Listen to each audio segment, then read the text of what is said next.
Mon Dieu. Même là, mon bouton, il est en pleine mutation, là. Vous vous rappelez, je vous avais parlé dans une vidéo des humeurs du clochard magique du fait que je commençais à avoir un bouton sur le nez. Mais là, il a pris des proportions étranges. Il est tout noir. Serais-je en train de me transformer en Victor Dermont? Salut tout le monde, c'est le clochard magique, mes gueuses et mes gueux. Petite annonce, j'ai envie de préparer un FAQ numéro 3. Posez vos questions dans les commentaires, parce que ça aide le référencement si vous commentez, si vous likez, si vous partagez la vidéo. Nous sommes au mois de décembre et la fin de mon contrat avec ma compagnie de FDP arrive à grands pas. Je suis tellement content, vous n'avez pas idée. Et c'est pour cette raison que les vidéos que je fais en ce moment abordent de plus en plus les aspects qui sont liés à mon travail. Aujourd'hui, j'ai décidé de vous parler de mes collègues, car il y a vraiment des cas sociaux. Générique!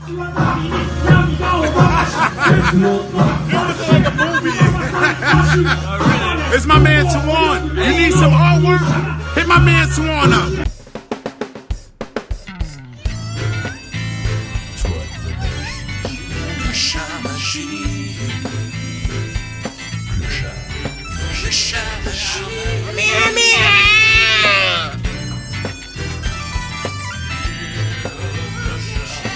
Hello.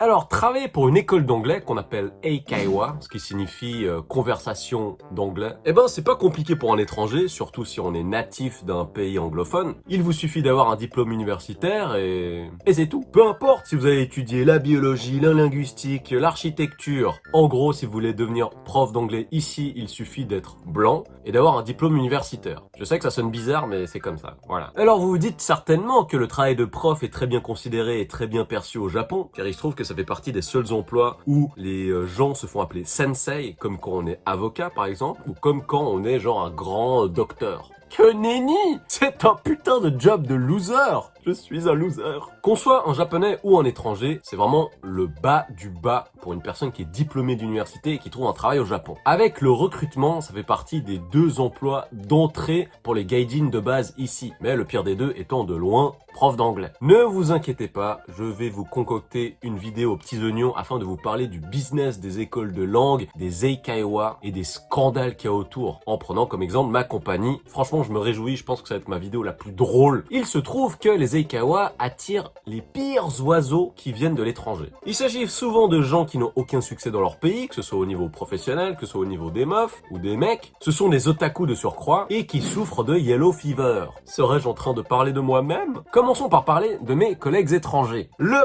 parano. Alors, c'est pas un vrai cas particulier, car c'est quelqu'un que j'apprécie beaucoup à la base, mais il est très porté sur les théories du complot qu'il y a au sein de la compagnie. Il m'avait dit une fois, par exemple, que mon contrat de travail n'allait pas être renouvelé à cause de mon état de santé. Pour rappel, je souffre d'une sarcoïdose, allez checker ça. Je sais que ça peut vous sembler bizarre, mais au Japon, vous faire renvoyer parce que vous avez des problèmes de santé, c'est quelque chose de plutôt normal. Et je prends comme exemple celui de ce prof d'anglais atteint du cancer et du sida. Oui, les deux en même temps. Genre le mec, il est né un vendredi 13 sur un cimetière indien de chats morts. Sa compagnie l'a viré sous prétexte que ses résultats n'étaient pas satisfaisants alors que c'était que des conneries. Évidemment, la compagnie ne voulait pas le garder, mais c'est pas de sa faute. Je veux dire, vous travaillez dans n'importe quelle autre compagnie en Suisse, vous êtes couvert et votre compagnie va vous garder aussi longtemps que possible parce que ce sont les lois du travail. Et c'est pour cette raison que quand mon collègue parano m'a parlé de ça, je me suis dit merde. Mais le souci, c'est que quand tu as un collègue parano et que tu travailles en plus pour une compagnie très toxique, c'est hyper contagieux. Tu sais vraiment pas qui croire, tu sais pas si tu vas vraiment avoir un problème pour telle ou telle chose. Et mon collègue, ben lui, il publiait des statuts sur les réseaux sociaux genre « Ah, bande de rats, je vous vois, ah, tous des traîtres ».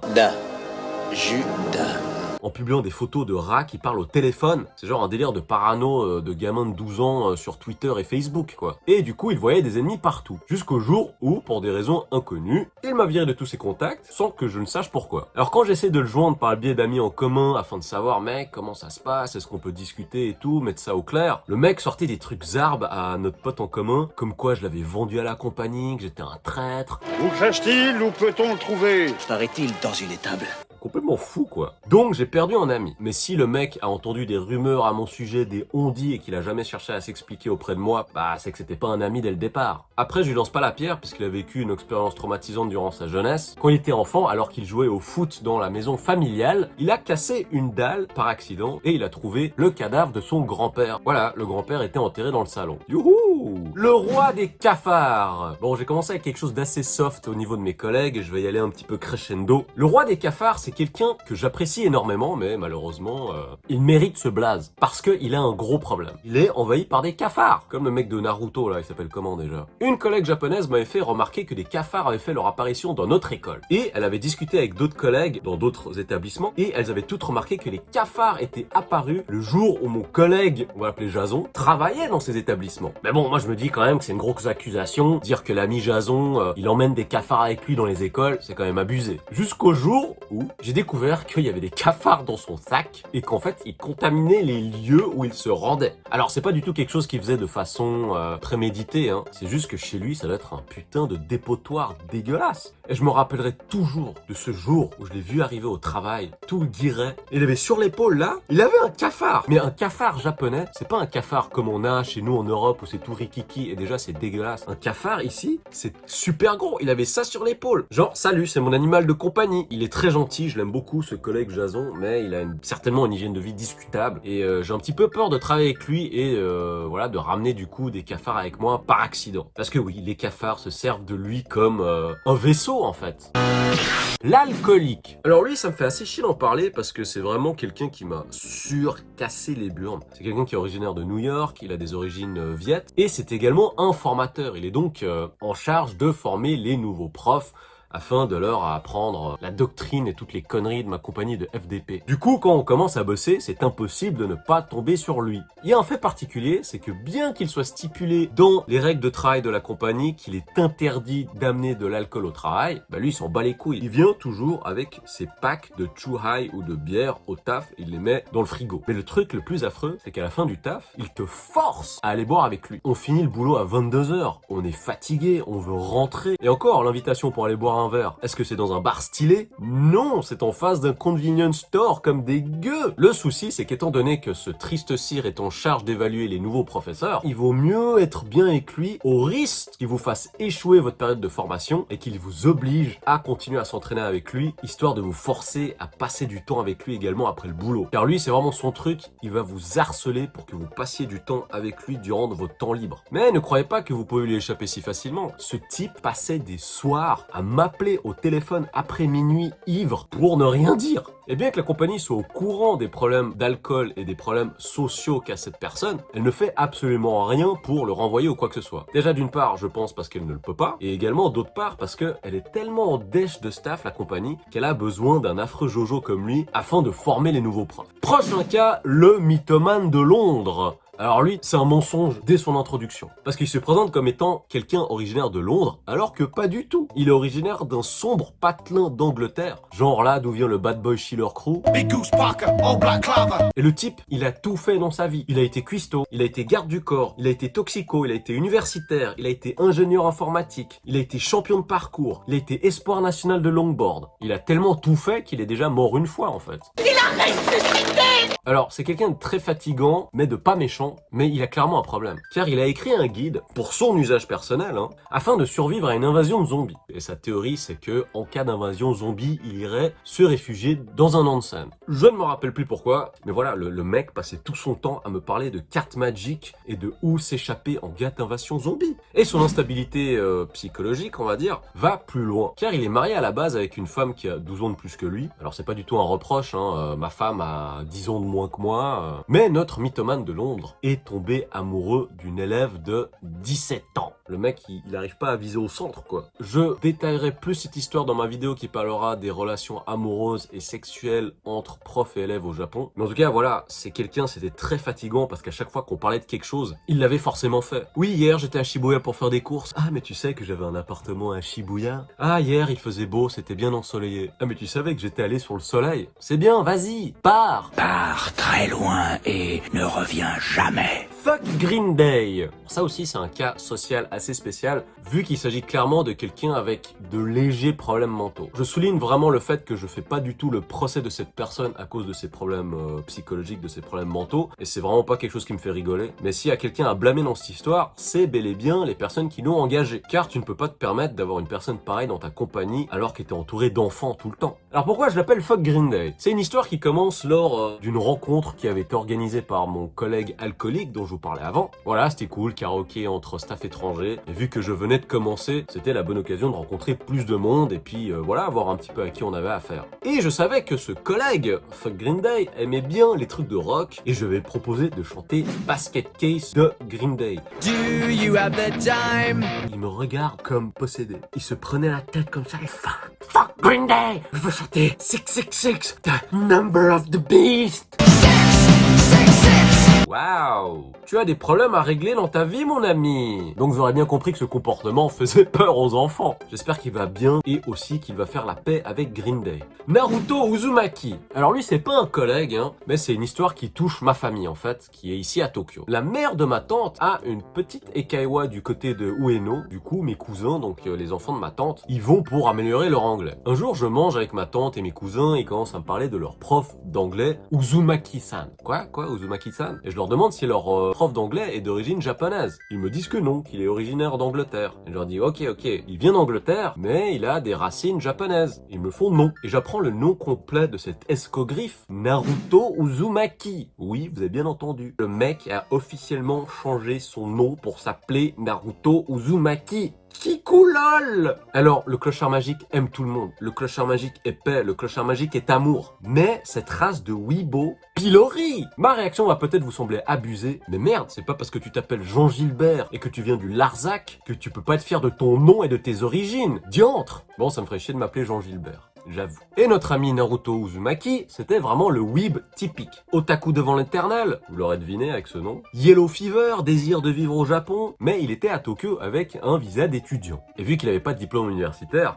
c'est pas possible pour lui de trouver un travail et d'avoir un visa de travail, ou du moins très difficile. Son but, trouver une demoiselle japonaise et l'engrosser afin de rester au Japon. Mais quel fin stratège notre mangeur de ragoût à la menthe de Konoha. Eh ben, il a réussi! Il a trouvé une Miss japonaise qui est partie étudier au Canada, il l'a suivie là-bas. Il l'a mis enceinte, avec l'espoir qu'elle va retourner au Japon avec le bébé. Et avec lui, Mais vous savez quoi? Elle s'est barrée sans lui avec le bébé. Histoire classique de la femme japonaise qui quitte son conjoint étranger pour retourner chez sa famille au Japon. C'est une histoire qui est pas drôle, c'est une histoire qui est tragique, certes. Mais si vous voulez venir au Japon et y rester parce que vous aimez Naruto, vous avez meilleur temps de rester dans votre chambre. Du coup, Uzumaki-san, c'est la transition parfaite afin de vous parler du staff étranger qui travaille dans ma compagnie. Et là aussi, c'est des gens qui sont très bizarres, c'est des lèche-bottes, c'est des gens incompétents, à commencer par les managers, dont le mien. C'est vraiment un clone de Django dans One Piece. Il ressemble à Michael Jackson en fin de vie. Il est très moche, quoi. Alors je ne vais pas faire son procès parce qu'il s'agit d'une personne qui n'a pas mes faveurs d'un point de vue esthétique, d'autant plus que c'est quelqu'un qui n'est pas méchant, mais il est super incompétent. Et en plus de cela, il est super chelou. Parce que c'est vraiment quelqu'un qui te met mal à l'aise. Tu sens le côté vraiment otaku, chelou, bizarre. Et moi je me rappelle quand j'ai commencé à travailler dans l'école où je bosse en ce moment, il était venu m'aborder. Après c'était pas méchant, il voulait rentrer en contact. Téléphone à sa maison.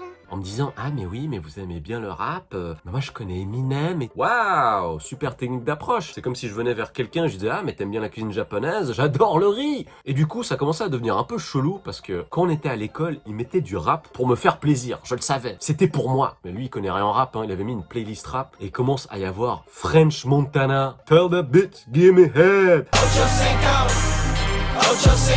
Et lui il me regarde genre c'est du rap et tout. Et il y avait des gamins dans le lobby. Tu mets du French Montana, le gars il dit fuck et le N-word à longueur de temps quoi. Alors vous allez certainement me dire ouais bon c'est pas méchant mais attention, quand il est ivre, c'est là que tout son pouvoir du Kimochi Warui resplendit. Kimochi Warui ça veut dire quoi? Ça veut dire dégueulasse. Et d'ailleurs le truc qui est quand même assez dingue, j'ai une pétée d'élèves, notamment des élèves féminins qui le détestent, qui disent qu'il est Kimoi, donc il est trop chum, Kimochi Warui comme j'ai dit avant, et qu'en fait quand elle le croise genre vers la gare en train de distribuer des tracts pour attirer de nouveaux élèves, elle l'évite. Oh mon dieu, il est là le gars chelou, dégueulasse. C'est parce qu'il dégage vraiment quelque chose qui te met vraiment mal à l'aise. Et moi c'est la même chose. Et j'étais super surpris de découvrir à quel point est-ce qu'il était pas populaire du tout. Je me rappelle qu'une fois il m'avait proposé d'aller boire avec lui après le taf. Alors déjà c'est le truc qui me fait super chier, mais vu que c'est un omikai, et vu que c'est le manager, je ne peux pas dire non. Il était ivre et commence à me parler de la mort. Ouais, ok, pourquoi pas. Et il me dit, moi, j'aimerais mourir tôt pour donner une leçon à mes enfants. Quoi? Ça leur donnerait une leçon sur le sens de la vie. Mais mec, tu veux pas leur donner une leçon sur le sens de la vie en étant vivant et en leur parlant, plutôt qu'en crevant? Ok, lui, il est dans une matrice, je comprends pas. Oh, je ne comprends pas. Une autre fois, on buvait encore. Ivre, il me dit, ah mais je suis sûr que vous, Sensei, quand vous étiez plus jeune, vous étiez un playboy.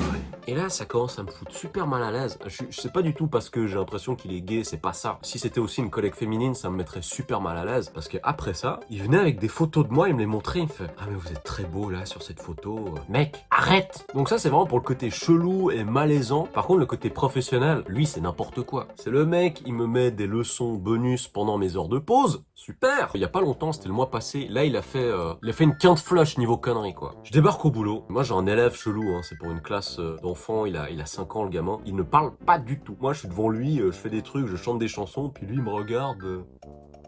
C'est un enfant spécial. Mais le truc, c'est que je me rappelle, il m'avait dit un jeudi, ouais, alors Sensei, ce qu'on va faire, c'est que pour cet élève, on va ouvrir une nouvelle classe. Et moi, j'ai dit pourquoi? Le jeudi, il y a déjà une classe pour les élèves de son niveau. Et le samedi, il y a déjà une classe pour les élèves de son niveau. Oui, mais en fait, il aime bien votre leçon et puis il veut être tout seul. En gros, on a dû ouvrir une classe juste pour ce gamin, alors qu'il aurait pu joindre le même jour une autre classe existante qui a exactement le même niveau. Déjà, ça m'a cassé les couilles parce qu'il est tellement aux abois pour avoir des élèves, pour avoir d'être dans les chiffres. Le lendemain, sans rire, le lendemain, il me dit ouais, alors si jamais Sensei, samedi prochain, on va avoir un meeting avec les parents, mais j'ai remarqué que le meeting il est pendant votre pause. Ouais mais gars, moi je prends quand ma pause. Ouais, on peut s'arranger. Alors votre pause de samedi, vous pouvez peut-être la prendre mardi. Mec, c'est une blague ou quoi? Ce meeting de parents de merde. Non seulement il fallait leur faire un speech de merde vu que je suis le professeur principal, mais en plus de faire une démonstration d'une leçon. Et surtout que samedi, c'est mon pire jour. Et ben vous savez quoi? J'ai fait la comédie. J'ai un peu fait mine d'être malade et tout. Et lui, je voyais qu'il était trop inquiet. Il fait oui, mais Sensei, vous sentez bien, vous allez pouvoir venir demain. Et moi, je dis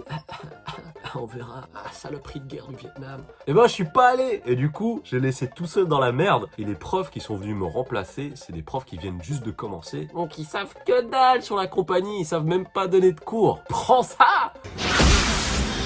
Ouais, franchement, c'était jouissif, quoi. L'autre point, là, c'est là où je me suis dit, je vais lui mettre mon poing dans la gueule. Le truc qui est assez pratique quand on travaille pour une compagnie japonaise, c'est qu'elle se charge de remplir notre déclaration d'impôt pour nous. Du coup, voilà, la compagnie nous donne notre document, notre déclaration fiscale, sur laquelle il faut qu'on remplisse certains trucs, genre le nom, ce genre de délire. La deadline, afin de rendre ce document, c'était le 6 novembre. Pas de souci. Sauf que, une semaine avant, mon manager me dit, ouais, alors Sensei, en fait, je me suis rendu compte, bien que la deadline, ce soit le 6 novembre, il faut que vous rendiez le document lundi. Parce que lundi, c'est le jour où il y a une personne du staff qui vient prendre le courrier de notre école pour l'emmener au quartier général. T'aurais pas pu me dire ça il y a quelques jours, là.